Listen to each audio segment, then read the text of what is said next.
And move, moving on. Are you guys good? I was gonna Oh move yeah. on because we're talking about something. I'm gonna go to the complete opposite side of the spectrum right now and say, uh, we got to see Alabama play Ohio State yesterday, uh, Oof. and it got me sitting there looking, and I was looking at it. And I'm like, is this the best college football team ever? Are you Yeah, and I talking can about say, Alabama, obviously?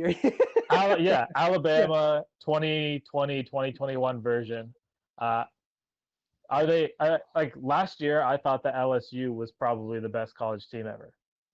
At Well, there was least, at least Joe Burrow was probably the best college player in a single season. sure. Mhm. But when you actually look at the Alabama schedule, they played a full SEC schedule. That will never be done again. No. 10 SEC games. And they scored But 45 points a game.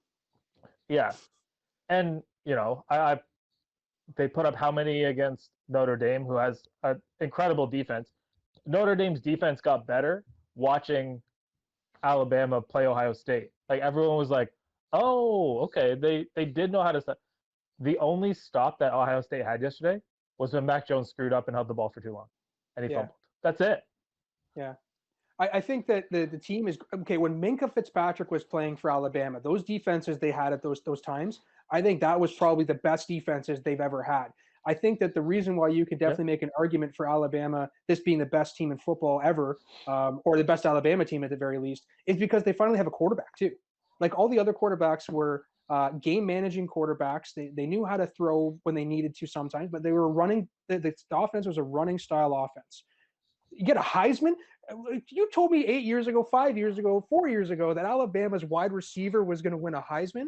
Never. I would have never have thought that. They always had a great running game there, had great offensive linemen, and a fantastic defense. But now having Mac Jones there, you definitely could make the argument. But I still think those years with Minka there, those defenses were just astounding.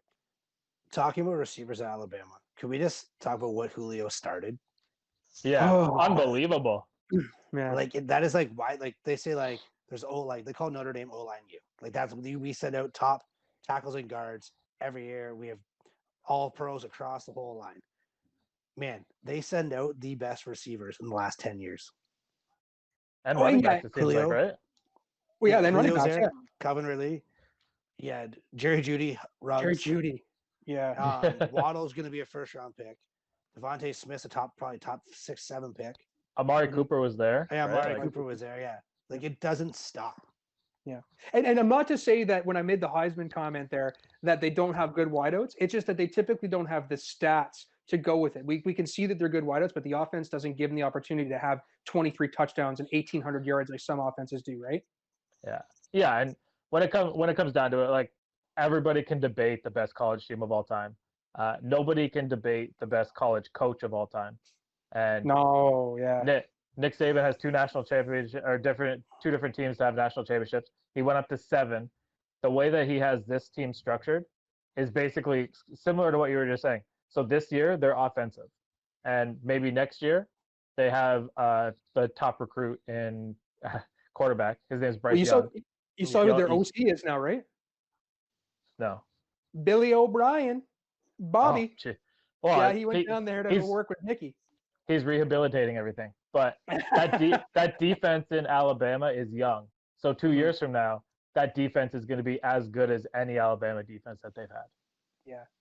And then you don't need the offense. Then you don't need to score 55 points a game. But Nick Saban knows exactly what he needs to do to win games. And I don't know. I'm not one to jump on the bandwagon of a team like that. And I'm a Michigan State guy through and through. But I've watched what Nick Saban. I mean, he was from Michigan State, by the way. I've watched what he's done to Michigan State. I've watched what he's done to every kind of opponent that gets put in front of him. The only teams that have ever really stood a chance against them is the other teams in the SEC, and it's usually the teams that are that win national championship, and they're usually guys that win the national championship that year. Right, like LSU or Florida back in the day. But